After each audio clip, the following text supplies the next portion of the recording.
I don't disagree with Nick McKim that people who grow up on an island necessarily and often with good reason want to get off and see the rest of the world.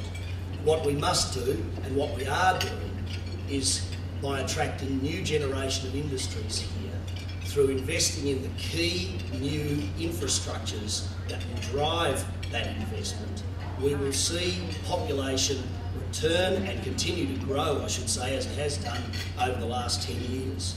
If we invest, because we have such a distributed population, a uniquely distributed population, if we invest in distributed infrastructures, such as wind farms all over our state, such as low emissions intelligent transport systems, such as high-speed telecommunications, and such as irrigation, we can sustain the rural and regional communities lifestyle that I've been speaking of that intersects with economic opportunity to provide population growth. Will Hodgman. To sustain our community, our way of life and the essential public services that Tasmanians deserve, we need more people here.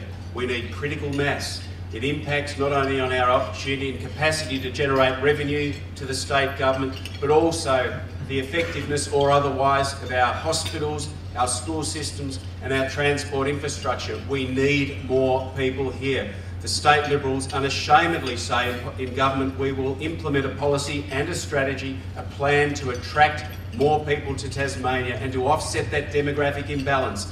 Nearly 50% of the people who come to live in Tasmania are over 65 years of age, and whilst they bring a lot with them, we are not attracting younger people in their most productive years economically and socially back to the state. We have the most wonderful lifestyle, precious environment, fantastic produce. It is a wonder we're not being inundated with people. There's something wrong. We need to fix it. Government needs a plan. Nick McKim, 60 seconds to wrap up. Thanks, Tim. If you look at our demographic profile, where we are weakest and where our challenge lies is in young people. And this is where our major competitive advantages can help us. And I'm talking here about things like our incomparable natural assets and our reputation for clean air and water. That's what will attract the kind of clever, creative, entrepreneurial people that we need to come to Tasmania and build our economy. But the simple fact is that these competitive advantages are being eroded by the public policy settings of old-style political parties like David and Will represent. They are slashing and burning our forests. They are spraying potential carcinogens into our water supplies. Those facts make it very hard, in fact difficult to impossible, to attract the kind of young, creative, innovative people that will actually help us build a sustainable society and economy. All right, on to the next subject, and that is productivity. Tasmania has historically recorded labour productivity rates below the national average, and simply we don't produce as much for what we put in. As Nobel Prize winning economist Paul Krugman stated, productivity isn't everything, but in the long run it is almost everything. The ability to improve living standards over time depends almost entirely on raising output per worker. The drivers of productivity tend to be an improvement in skills and higher levels of business investment in plant and equipment. So how can Tasmania's productivity improve and therefore bring about an improvement in living standards? David Bartlett. I'll go to you first. Okay, I'll go first. The keys to unlocking productivity growth right around the world, but particularly here in Tasmania, are in education and in innovation. Productivity is clearly shown to be lifted in OECD statistics. For every year we can add to the level of educational attainment of Tasmanians, we will add some 2% to gross state product and some 8% to productivity. Education and skills, new generation skills, are the key to productivity growth. That's why this government has invested, despite our opponents' criticism, in a reform of our post-year 10 education system that can deliver those skills, and that's why we have invested unprecedented amounts in the early years in literacy and numeracy to form the foundation of intergenerational change in productivity. Will Hodgman, 60 seconds from you. Thank you, Tim.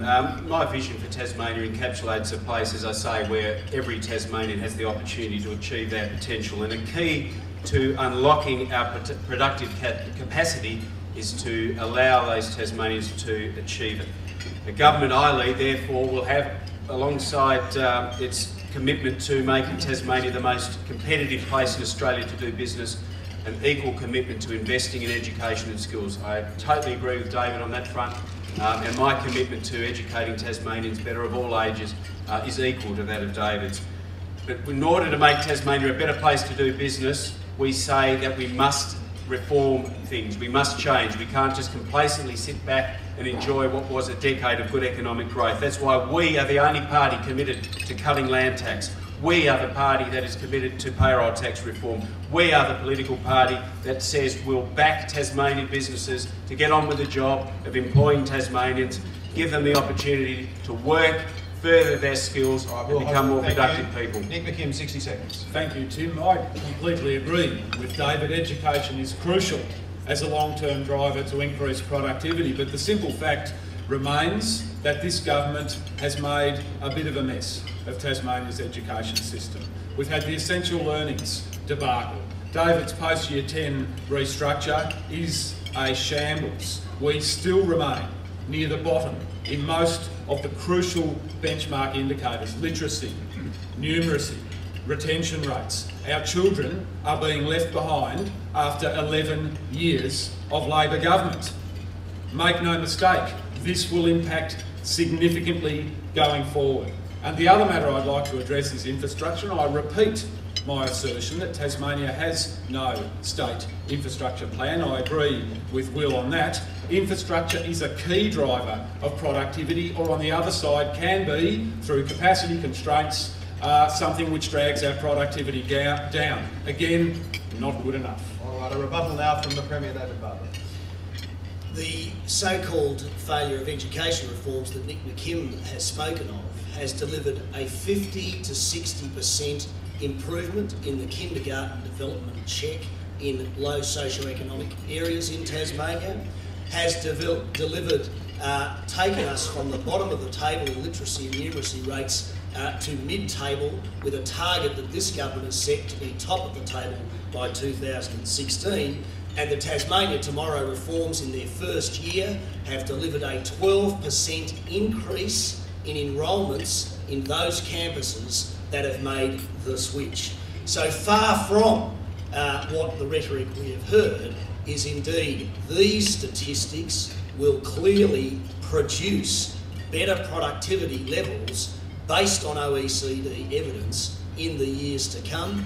The fundamental reforms are there, the consistency of investment is there, productivity will rise.